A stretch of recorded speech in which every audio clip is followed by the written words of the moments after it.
जिंदगी की राह में कहीं खो गया है इंसान। मंजिल मिल जाएगी, जरा खुद को तो पहचान। हौसलों को कर बुलंद, पूरे होंगे अरमान। ऊंचे हो विचार, मुश्किलों में हो मुस्कान। राजयोग के राज को जान, जिंदगी बने आसान, जिंदगी बने आसान, जिंदगी बने आसान।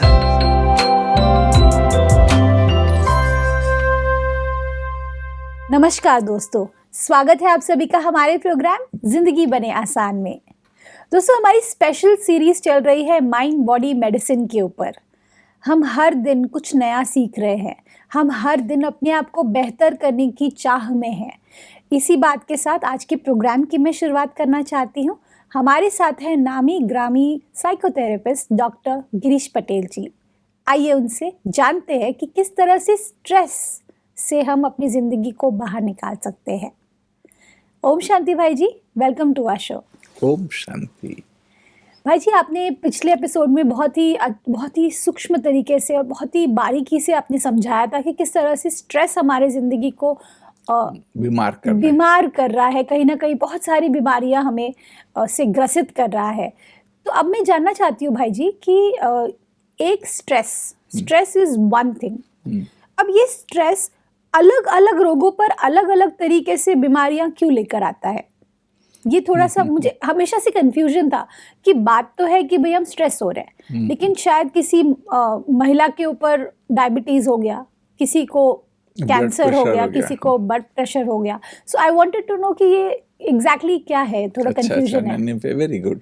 नहीं, इसके कई उत्तर हो सकते हैं जी। पहले सिंपल से स्टार्ट करते हैं जी। एक तो ये बात कि जैसे कहेंगे कि कोई ना कोई कारण से हो सकता है कि जेनेटिकली हमारे कुछ ऑर्गन्स वीक है जी। जैसे उदाहरण के रूप में मेरे फादर को डायबिटीज था, तो हो सकता है कि मेरा पेनक्रियाज ऑलरेडी वीक है।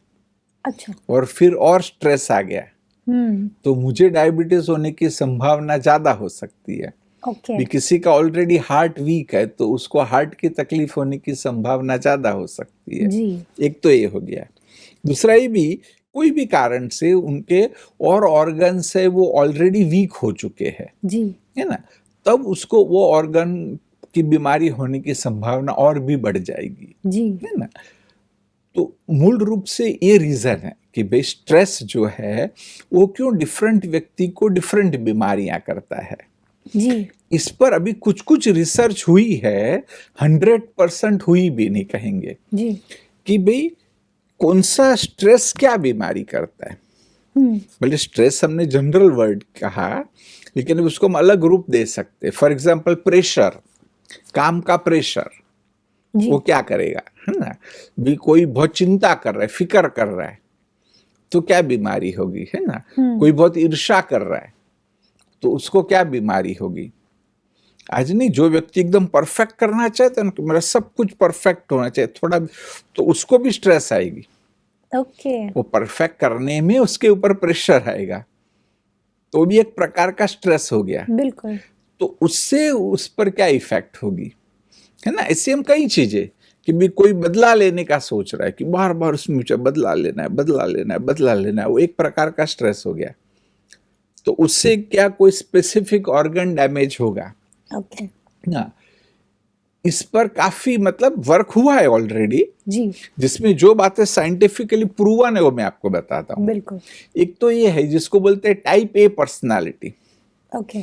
कि जो लोग परफेक्शनिस्ट होते हैं कि उनको सब परफेक्ट चाहिए, टाइम पे होना चाहिए है ना जी, उनको हमेशा टाइम अर्जेंसी होती है। जी। तो प्रूवन है कि उनको हार्ट डिजीज होने की संभावना बढ़ जाती है। अच्छा। हाँ, उनको माइग्रेन होने की संभावना बढ़ जाती है ना? ऐसे ही कि भाई जो लोग अनहैप्पी है जी, अपने लाइफ में, जो दुखी है, अनहैप्पी है, उनको भी एक बीमारी है, इरिटेबल बावल सिंड्रोम। मैंने बहुतों को देखा, हमारे पास ऐसे पेशेंट्स आते हैं अल्टीमेटली है ना, कि जो उनको लूज मोशन हो जाता है, कॉन्स्टिपेशन होता है, ऐसा नहीं, ऑल्टरनेट चलता रहता है। जी। और कुछ समय के बाद वो डॉक्टर भी कहेगा कि भी ये आपका मानसिक है। तो मैंने उनमें देखा है कि कहीं ना वो अपने लाइफ से असंतुष्ट है। अच्छा। भले डिफरेंट फैक्टर भी पॉसिबल है, बिल्कुल। परंतु ये बहुतों में मैंने पाया जब स्टडी करने की कोशिश की। जी। और जब उस चीज को हम अच्छा करते हैं कि जब उनके लेवल में एक सेटिस्फेक्शन लेवल बढ़ता है, बिल्कुल। जब उनको हम अलग अलग तरीके से फुलफिलमेंट का अनुभव कराते हैं, as if no they are fulfilled in their life, तो ये इरिटेबल बाउल सिंड्रोम में भी काफी फर्क पड़ जाता है। ओके। है ना? मतलब इतना भाई जी हमारे इमोशंस का असर हमारी बॉडी पर पड़ता है? हाँ, इवन ना स्पेसिफिक कुछ और रिसर्च होनी चाहिए। जी। है ना? एक जो लोगों में बहुत इंटरेस्ट डेवलप हुआ, लुइसी है, या बहुत ही अच्छे ऑथर थे। राइट। वो शायद तो ऐसे डॉक्टर नहीं थे, नहीं, शी इज नॉट अ लेकिन डॉक्टर। उन्होंने बहुत अच्छा लिखा है। बिल्कुल। अभी तो नहीं है, बिल्कुल। हाँ, परंतु उन्होंने बहुत अच्छी अच्छी किताबें लिखी। बिल्कुल। और You can heal your body, you Yeah. Can heal your mind. मैंने वो बुक रीड की है। हाँ। जी। और उसमें उन्होंने बताया जी। कि भी ये तो ऐसे ऐसे इमोशन से, और लोगों को इंटरेस्ट भी है। बिल्कुल बिल्कुल। हाँ, कहीं अभी अब हमारे एक पेशेंट थी, जी। तो उसको तो कुछ होता तो उसको लगा ये मेरे में ये शायद मेरी सास के प्रति की नफरत मुझे ये बीमारी शायद निर्माण कर रही है। हाँ। ऐसा वो स्पेसिफिक उसने बोला। बिल्कुल।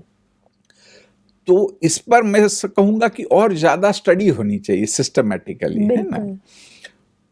परंतु वो पॉसिबिलिटी तो है ही है कि भी एक स्पेसिफिक ऑर्गन पर स्पेसिफिक इमोशंस है वो काम करे। ओके। बिल्कुल। परंतु अभी तक जो हम जनरल जानते हैं जी। कि जैसे ये भी कहेंगे कि जो लोग सप्रेशन में जीते हैं जी। उनको आर्थराइटिस होने की संभावना भी बढ़ जाती है। अच्छा। इवन ये भी प्रूवन फैक्ट है, हाँ, कि जैसे ना कि मैंने बोला type A personality, type B personality, ऐसी एक है टाइप सी पर्सनालिटी। जी। ये टाइप सी लोग है ना, बहुत अच्छे लोग हैं। अच्छा। वो कभी गुस्सा नहीं करेंगे, वो किसी को कुछ बोलेंगे नहीं, जी। है ना, कभी ना नहीं बोलेंगे। तो इस सारी प्रक्रिया में ना उनको अपने इमोशंस को दबाना पड़ता है। बिल्कुल। क्योंकि कहीं कभी हमको अच्छा तो नहीं लगता है, परंतु हम ना नहीं बोल सकते, हमको करना पड़ रहा है। तो उसमें जब उनके इमोशंस को दबाना पड़ता है तो उसका रिजल्ट है कि उनको कैंसर होने की संभावना बढ़ जाती है। अच्छा। और भी कारण है, मैं ऐसा नहीं कहता हूँ कि मैं जो भी कर रहा हूँ उसको यही रीजन है। जी। जैसे जो मेजर है, tobacco is the most important बिल्कुल। रीजन। ऐसे तो और भी कई जो डिफरेंट कैंसर के वेल नोन रीजन है कुछ, परंतु यह भी एक है ना रीजन है, मैं समझता हूँ। बिल्कुल बिल्कुल। और भाई जी जो लोग ज्यादा इमोशनल है, जो ने बहुत रोते हैं, जो ज्यादा इमोशनल है और उस प्रक्रिया में वो इमोशंस को उनको ने जबरदस्ती कंट्रोल करना पड़ रहा है, तो उनको भी कैंसर होने की संभावना है वो बढ़ सकती है। भले आमतौर पर साइंस नहीं मानता है, परंतु मैंने ऐसे बहुत सारे केसेस देखे। जी। है ना? तो इन चीजों पर भी एटलीस्ट कम से कम समझो कि भले जब तक ये 100% प्रूव हो, माइंड बॉडी मेडिसिन का जो पार्ट है, जो हम इस कोर्स में भी लाना चाहते हैं, जी, कि पेशेंट को खुद कहे कि आप ही अपना एनालिसिस करो कि भी मेरे में क्या है। वाओ। है ना? कि मेरे मतलब लाइफ सेल्फ डॉक्टर बने। नहीं भी कौन से मेरे लाइफ में बातें घटनाएं हुई जी, उस समय मैंने क्या क्या किया। है ना? एक तो वह स्टडी करे और उसमें बहुत कुछ मिल सकता है, ऐसा नहीं कि नहीं मिलता है। बिल्कुल। मेरे कई केसेस से जब हम लोग कराते, एक साइकोथेरेपी की टेक्निक है क्लियरिंग द कॉज, तो उसमें पेशेंट खुद कहते कि हमको ये मिला। अच्छा। और दूसरा एक साइंटिफिक तरीका अगर बताए कि बिना साइकोलॉजी की बहुत सारी टेस्ट है। एक है 16PF जी, कि जिसमें वो टेस्ट के द्वारा अपने 16 पर्सनालिटी फैक्टर्स मालूम पड़ते हैं। बिल्कुल। वो किसी के भी करो, मैं करूं, आप करो, और कोई भी करे, कुछ तो फैक्टर्स कम ज्यादा मिलेंगे। तो उसका कुछ अर्थ है कि सपोज कि भी मुझे कुछ हुआ, फॉर एग्जांपल मुझे अल्सर हुआ जी, और मेरे वो फैक्टर्स जो कम ज्यादा है, तो फिर उस पर मुझे काम करना चाहिए। बिल्कुल। ना? अभी रिसर्च पर्सपेक्टिव ये है कि कोई अच्छे से PhD का थीसिस लिखा जाए कि जिसको भी पेप्टिक अल्सर है, ऐसे समझो 1000 पेशेंट लेकर के उन सबको 16 PF दी जाए अच्छा। और फिर उनमें देखे कि कोई ऐसी ट्रेड मिलती है कि भी उनमें ये बहुत ज्यादा लोगों में मिल रहा है, बिल्कुल, वो एनालाइज करना। तो हम कुछ कंक्लूजन पर आ सकते हैं। बिल्कुल। लेकिन एक बड़े पैमाने पर करना चाहिए कि नहीं 1000 2000 पेशेंट पे किया जाए, जी है ना। ऐसे दूसरी भी एक टेस्ट है, TAT बोलते हैं उसको, जी, कि जिसमें उसको तो हमको पता ही नहीं। 16 PF में तो क्या है कि भी आप सोच समझ के प्रश्नों के उत्तर दे रहे, जी तो कोई व्यक्ति जो सोचेगा कि ये शायद अच्छा नहीं है तो जवाब नहीं देगा। परंतु TAT ऐसी टेस्ट है कि जिसमें 10 कार्ड है और उस 10 कार्ड में कुछ तो पिक्चर्स है, जैसे माँ दूध पिला रही है सपोज, जी कि भी 2 लोग बैठे हैं, फिर उनको स्टोरी बनाने के लिए कहते, छोटी सी स्टोरी, जी, कि इससे पहले क्या हुआ होगा, वो अभी क्या हो रहा है और इसका अंत क्या होगा। क्या होगा। तो 10-15 8-10 लाइन में व्यक्ति स्टोरीज बनाता है, उससे भी बहुत कुछ मालूम पड़ता है। अच्छा, कि जो आपको भी शायद पता नहीं है कि मेरे अंदर में यह है। ब्यूटीफुल। ऐसा पूछो तो वो मना करेगा शायद, है ना। तो इसके द्वारा भी हम पता लगा सकते हैं कि भी यह व्यक्ति में यह इमोशंस ज्यादा हावी है जी, और उस पर माइंड बॉडी मेडिसिन में काम किया जाए, तब भी उस बीमारी से बाहर आने में जी, या तो उसका नियंत्रण करने में उसको बहुत ही मदद मिल सकती है वाओ। ना।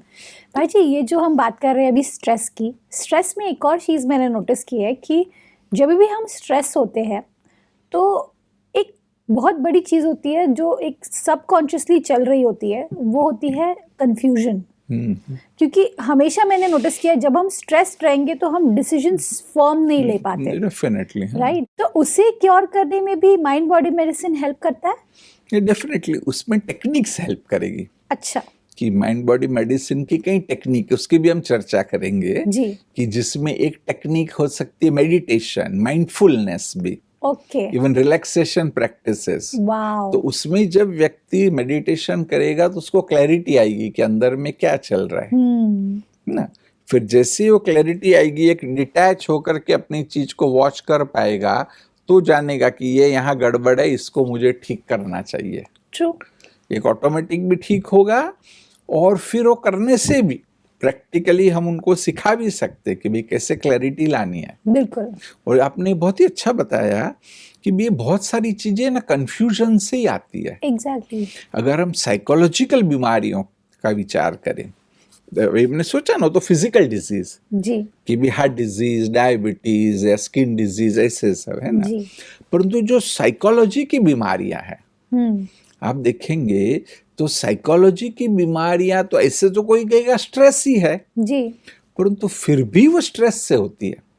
अच्छा, अगर साइकोलॉजी की मोटा मोटा बीमारियां देखिए ना, तो एक तो एंजाइटी, कि व्यक्ति बहुत ही चिंता करता है ना, उसको डर लगता है जी, ना, बीमारियों का डर भी हो सकता है।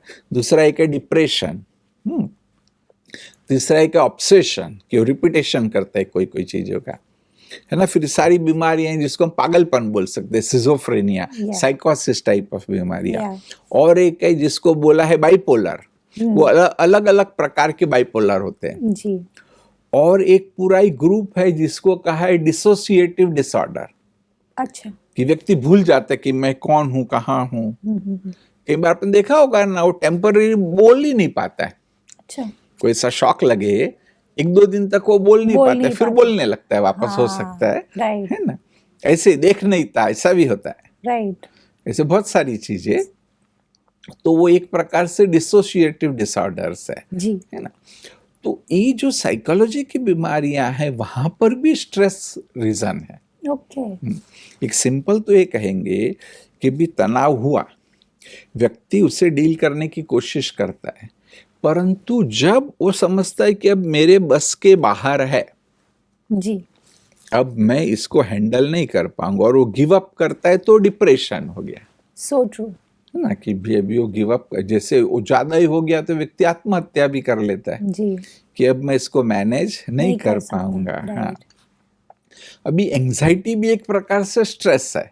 आपने जैसे बोला कंफ्यूजन, कि बे टेंशन है, भी क्या होगा, हार्ट अटैक तो नहीं आ जाएगा, ऐसा करके वहां पर चला गया जी, उस है ना? लेवल तक चले गए। हाँ, और आप देखेंगे ना तो जो एंजाइटी भी जब आती है ना तो कई बार स्पेसिफिक होता है हम्म, कि भी किसी को हार्ट डिजीज की ही एंजाइटी आ रही है ना? हाँ, या तो अभी एक तो स्पेसिफिक है, अभी भी मुझे याद आया, वो पेशेंट स्पेसिफिक बोलता था, वो लड़का स्पेसिफिक बोलता था कि भी बहन गंदी है, पिताजी गंदे है, हम्म, अच्छे से स्नान करो, कपड़ा ये करो, ऐसा करो, बहुत उनसे सफाई कराएगा।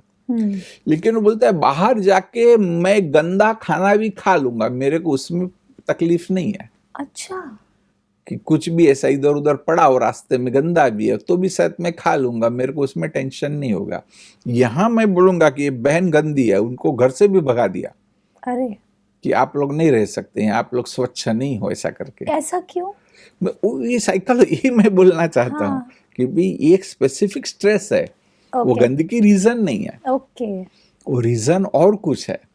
तो हो डॉक्टर सकता है कि उनसे नफरत करता है, बिल्कुल बिल्कुल, और भी कुछ मन में कोई प्रकार का गिल्ट है उसके जी, ये भी एक कि कारण भी है। ऐसा कुछ हो जाएगा, ऐसा करके बिल्कुल। कहीं गिल्ट फीलिंग भी हो सकती है राइट, ना, उनसे कुछ डर है उसको, और फिर इस प्रकार से करने से उसको लगता है कि अभी वो जो अंदर में ना, मेरे को अभी डरने की आवश्यकता नहीं है, बिल्कुल, जिसको मनोविज्ञान में कहते प्ले ऑफ, मतलब कि आप एक चीज कर रहे हैं परंतु उससे आपको कुछ अलग प्रकार का फायदा हो रहा है, परंतु वो फायदा तो उल्टा बुरा है।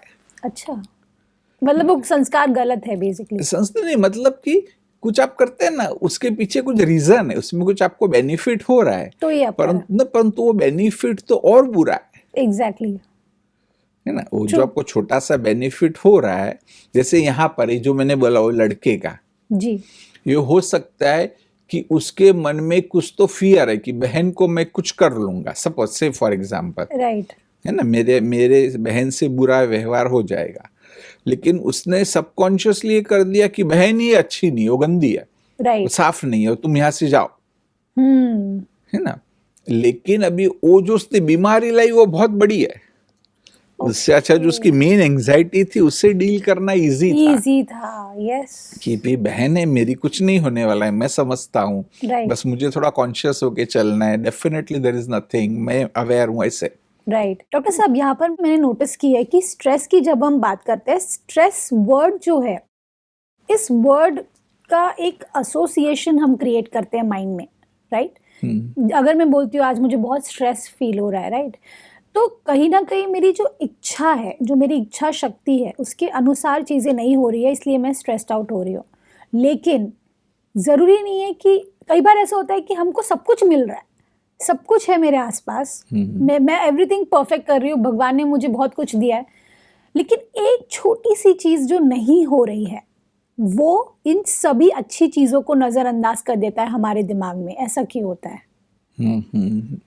आप एग्जाम्पल दो। जैसे कि अभी मैं सिंपल सा एग्जाम्पल देती हूँ कि मेरी एक फ्रेंड है, वो बहुत ही वेल टू डू फैमिली से है, अच्छे खासा उनको सब कुछ मिला है अपनी लाइफ में, भगवान ने जो चाहा वो सब कुछ मिला है, एक अच्छे हस्बैंड भी मिल गए, सब मिल गया, लेकिन उनको अगर छोटी सी चीज़, अगर जो घर में हेल्पर है, अगर उन्होंने ये कोने में एक चीज़ छोड़ दी जो क्लियर नहीं की, अब वो चीज़ को लेकर के वो उनको 3-3 दिन तक सुनाएंगे, वो रोज आएंगे तो उनको उसी चीज के लिए सुनाएंगे।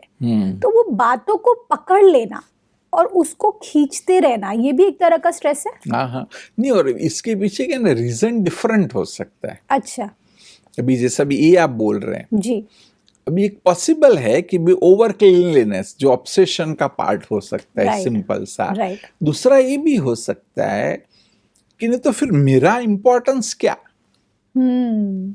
जैसे आप बोलते हैं अभी सब कुछ है जी, उसको कुछ भी नहीं करना है, जी, लेकिन अभी मैं क्या कंट्रोल कर रही हूँ, मैं मेड को भी कंट्रोल नहीं कर सकती हूँ क्या? अरे सिग्निफिकेंस, हाँ, मेरा सिग्निफिकेंस क्या, अभी मेरे को तो मेड को कंट्रोल करना ही है। जी। और कंट्रोल मतलब क्या कि वो सब कुछ ठीक चला, हाँ तुम अच्छे हो, ठीक है, तो कंट्रोल नहीं है। कंट्रोल मतलब मैं बोलूं ऐसा करो, इसको साफ करो, ऐसा करो, नहीं तो तुम ऐसे जाओ। बिल्कुल, वो 2-4 मेड को भगा देगी तभी उसको लगेगा कि ये मेरे कंट्रोल में है। ओके, ऐसा सचमुच हमारा एक किस्सा है। अच्छा हाँ, वहाँ वो सास ऐसी है अच्छा और बहू भी बहुत तंग हो गई है। अच्छा वो बहू ये बोलती है कि भी सास भले और सब कुछ उसका अच्छा है, राइट वो मे बी 80 इयर्स की है, फिर भी काम करती है किचन में जाके। अच्छा हम मना करेंगे कि तुम नहीं करो, तो बोलते नहीं नहीं मेरे को करने दो। तो बोलते ठीक है करो, कोई बात नहीं है, लेकिन उसको कंट्रोल चाहिए, ओ बहुओं पे भी उसको कंट्रोल चाहिए। कि भी बाहर जाते हैं तो मुझे बोल के जाओ कि मैं बाहर जा रही हूँ, इतने बजे आऊंगी। भाई जी इसके लेट पीछे आए तो क्यों लेट आए, वो बोलती है इतना भी नहीं क्या, बोलते मैं झगड़ा नहीं कर रही हूँ, जी मैं इतना ही जानना चाहती हूँ कि भी तुमने मेरे को बोल के गए थे कि मैं 8 बजे आऊंगी, आप 8:30 को आए, क्यों आए जी मेरे को बताओ, क्या मेरा हक नहीं है जानने का कि तुम लेट क्यों आए। राइट और बहुएं तो तंग हो जाती है ये भी कि मेरे को है ना बोल के जाओ कहाँ जा रहे हो। एक बहू तो ना बहुत समझदार थी, मतलब वो स्मार्ट थी। जी वो नीचे जा रही थी तो पूछा कहाँ जा रहे हो, तो बोलते हैं कि नीचे जाके डिसाइड करूंगी। अभी डिसाइडेड नहीं है अभी कहाँ जाना। और जहाँ जाना है वो डिसाइडेड नहीं है, तो कब आना है वो भी डिसाइडेड हाँ, नहीं है। तो दूसरे ने बोला कि देखो ये स्मार्ट है, हाँ। तो भी वो पकड़ में नहीं आई। जी तो डॉक्टर साहब इसके पीछे ना साइकोलॉजी ये है ओके कि उसको ना कंट्रोल चाहिए, जी कि मैं सास हूं तो मेरा इतना तो कंट्रोल होना चाहिए, और तो कुछ मेरे कंट्रोल में है ही नहीं। बिल्कुल जैसे पैसा उसके कंट्रोल में है ही नहीं, राइट घर का और डिसीजन उसके कंट्रोल में है ही नहीं। अभी एक कंट्रोल तो मेरा होना चाहिए। राइट वो 1-2 वर्कर को भगा देती है तब उसको लगता है कि हाँ मेरा चल रहा है इस घर में। बिल्कुल बिल्कुल लेकिन बहुएं तंग आती है कि बेबी तो बॉम्बे में वर्कर्स मिलते नहीं है, सही बात है है ना, और अच्छे को ढूंढना बहुत मुश्किल है। डॉक्टर साहब मैं तो मतलब मैं स्पीचलेस हो गई हूँ, क्योंकि मुझे कई सारे सवाल ऐसे थे जो मैं बचपन से अभी तक लेते आई, और स्ट्रेस से रिलेटेड मुझे इतना एक्साइटमेंट था इस फील्ड में हमेशा से, उसके कई सारे सवाल आपने जवाब इतनी खूबसूरती से दिए। ऑल थैंक्स टू यू भाई ji, thank you so much for coming on our show. Thank you. ओम ओम शांति। शांति। दोस्तों स्ट्रेस ये वर्ड आजकल एक स्टाइल स्टेटमेंट बन गया है, लेकिन आज हमने जाना कि रियलिटी है दोस्तों कि ये वर्ड हमारे लिए कहीं ना कहीं हमें बहुत ही दुखी फील कराता है। उसे गुड और बैड स्ट्रेस में आप डिफाइन नहीं कर सकते। रियलिटी तो ये है कि स्ट्रेस तो स्ट्रेस ही होता है। आज हमने जाना कि किस तरह से अलग अलग बीमारियों पर स्ट्रेस का असर कैसे पड़ता है। अगले एपिसोड में हम स्ट्रेस के बारे में और भी चर्चा करेंगे, और हमारी ये पूरी सीरीज चल रही है माइंड बॉडी मेडिसिन के ऊपर, जिसके ऊपर हम कल फिर से चर्चा करेंगे। इसी बात के साथ आज के प्रोग्राम को एंड करते हैं। कल आपसे फिर मिलेंगे आपके ही शो में जिंदगी बने आसान। ओम शांति। अधिक जानकारी के लिए संपर्क करें जिंदगी बने आसान, Brahma Kumaris Godlywood studio, Shantivan, Abu road. Call 80949134887।